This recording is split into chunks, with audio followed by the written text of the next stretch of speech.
Hello guys, welcome back to another video. My name is Kylie and today I have made another Planet Zoo video to inspire and to show some fun, easy tips to create better in Planet Zoo. I get really excited to see all your reactions and views on the last video. I want to thank you all so much, and that excited me, that lifted me up to make another one. So I have created something new, something different again. I hope it is useful to you, you can get something out of it. Don't waste any more time and let's hop in the first one. I have created 3 new little zones. The first one is about coloring. In Planet Zoo you can do so much with coloring. That makes your areas, your buildings, your habitats more unique, and you can dress them like in a style you like to give it a theme, to give it a feeling, maybe an effect or something.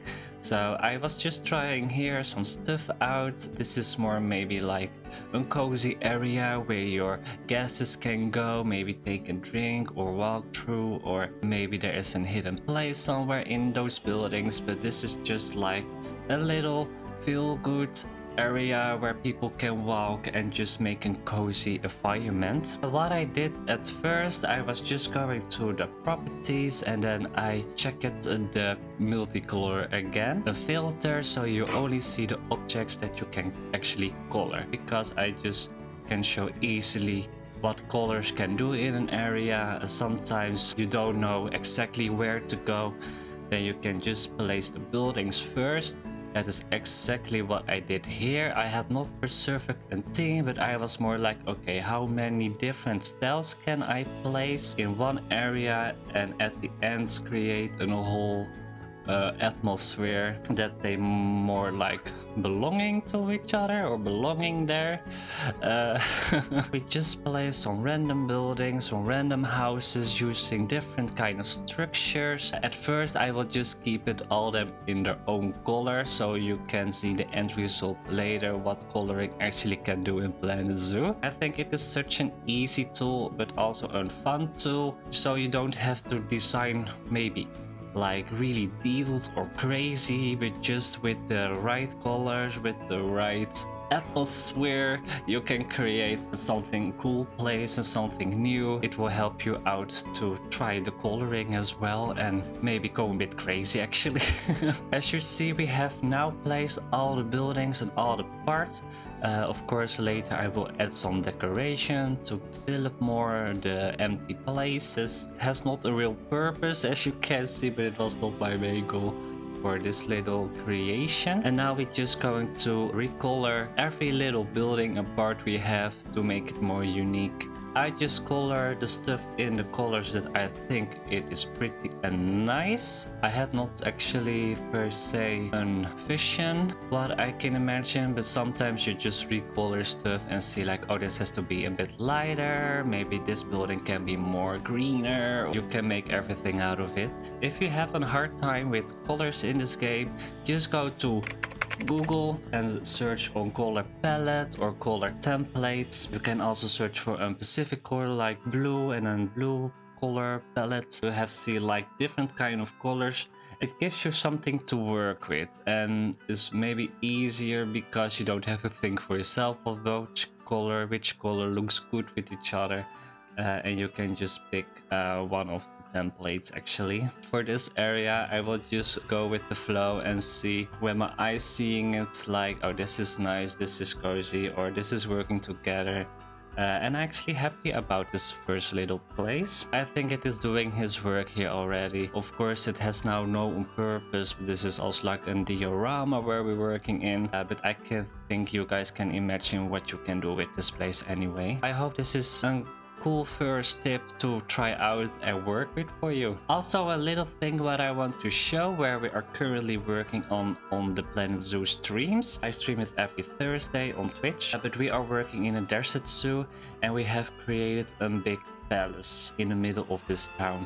Everything is here colorable, but that was my goal because I want to set the tone with it.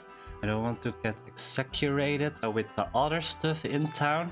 Like everything is a bit more old and standing there for hours, so this palace can be of course a bit more highlighted, but not too much.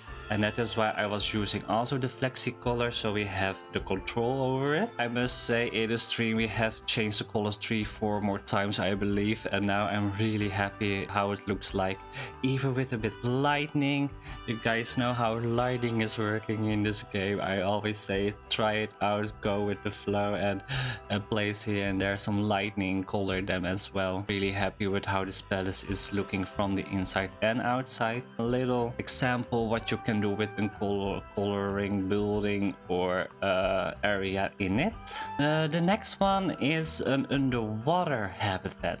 I just wanted to make something underwater. We're also working here in a diorama. I have already shaped a little bit and then we're just going to work in it. I had a little vision for this area. I felt like maybe we can make something like Atlantis-like-ish. I don't want to use all the Roman stuff or the Greek stuff, so maybe here a little bit, there a little bit, maybe just a little bit, but I think it's in the previous video the stoning and the plants are doing here the whole thing actually. This time I don't care about where the people walk or a thing. I just have placed here some glass for the ID, people can watch through it. Overall I just want to make a real beautiful water habitat actually, where we later on place the otters and the seals. We're using a lot of stones, just fill up all the walls, the ground, making shapes in it. In the middle we have made like a little stage with some stones around it. Like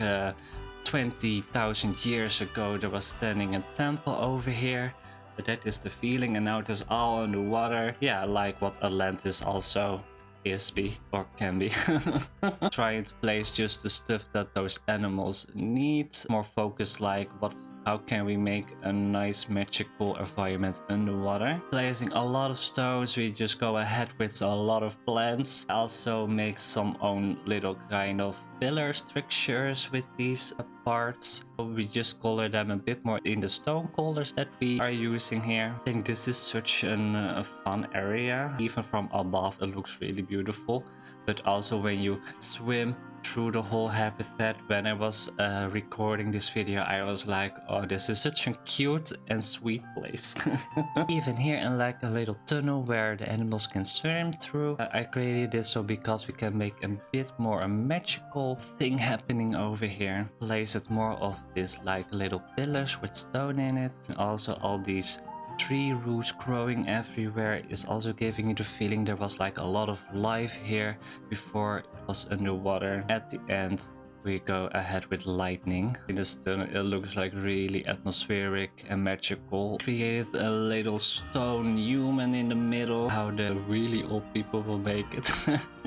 Not detailed at all, and it is a little bit overgrown by coral, other beautiful plants. We have not actually much underwater stuff, but that is maybe a good challenge to see which plants are still fitting all the water, and I think they are just doing fine and cool. And indeed the tunnel with the more red, yellow parts and this little half temple structure, it makes it such a beautiful place. When I started playing this game I didn't do much with water, I just placed it and it was there actually. But now this last year I have learned that you can do so much more underwater that you actually think. Actually you can do just the same what you can do above the ground. You can all place it underwater as well. It's a good way to explore and try and making something awesome again. The last little thing that we have created over here is a walkthrough habitat. I must say I don't really make them often.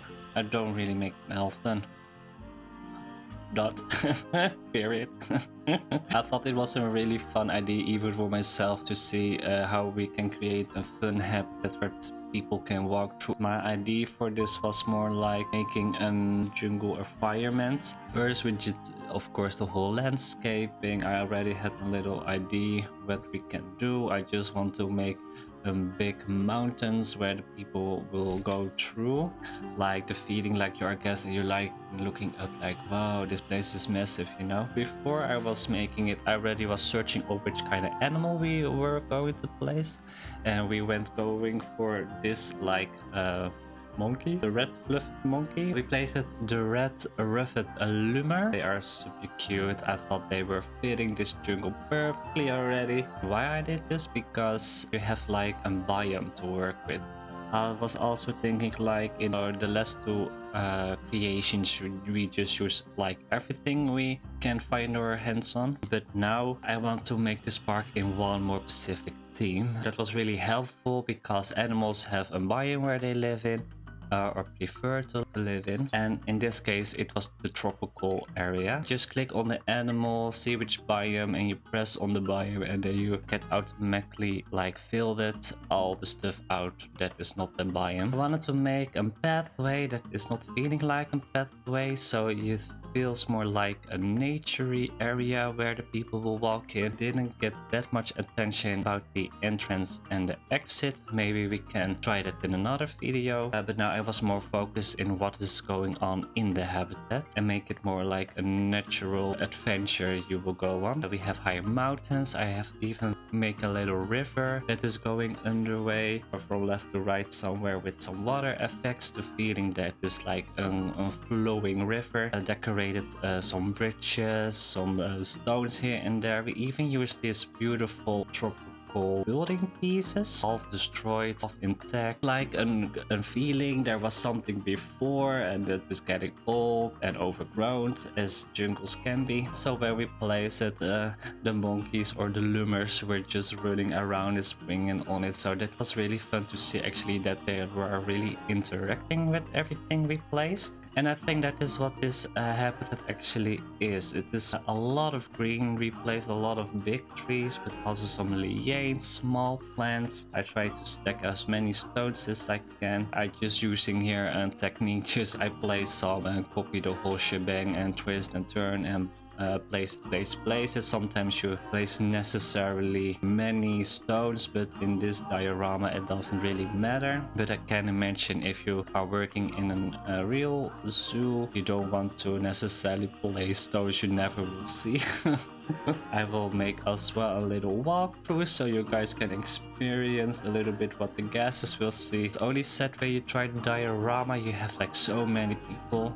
I just prefer maybe to have like 10 guesses instead of 500. You cannot make it less than 500 guesses, sadly, so later on I will put it off and at the end I put it on again.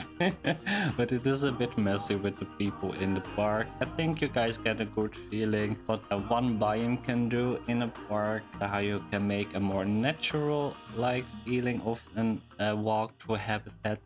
A naturey option like the zero pathway. Instead of the zero barriers, we're using the zero pathway. It's a great addition. It's actually what we needed a lot of years ago. Another little thing that I still want to show is also because more of the naturey habitats, what you can create in our park where we are busy on the streams. I wanted to make a natural area like outside of this town. Of course, how fun will it be if animals are living there? Now with those latest updates, we have those few domes we can place, and I thought like, hey, that is exactly what we need now, so guests can still see the animals, but you don't have to make a pathway outside of the city and just be nature. Let be the nature. For the guests, they just can walk through those domes and watch the animals from up there. It feels more, yeah, the nature was here. A little bit of decoration, tree stones, but almost it is in desert, so I don't want to make it too much, because in the middle of a city we are more placing stuff to make it more attractive, and I think outside of the walls we can make it more like deserty, dry, and it is fitting. And we just have to place, of course, the little exit for those domes somewhere, and they will just walk in and spawn to the domes and they can watch them with a great view. We have just one of this area, but I think it is really working if you see like more kind of these areas, maybe without animals. Of course, you don't have to necessarily place animals in it, but just to create the whole landscaping. Thank you so much for watching again. I hope this was all useful to you. I really enjoy making this video, highlighting every little topic where you can create with or can can try out. I hope it is just giving you some inspiration to create more and better parks for yourself. I think Planet Zoo is the ultimate game to create and build and just test the limits where you can go to. At least that is motivating me, and I hope I can motivate you all guys too. Let me know down in the comments what you think, what you're still missing, or maybe some themes or objects that you want to see in the next video, because I definitely want to make more of this. Thank you so much for watching, and I will see you in the next video. Bye guys!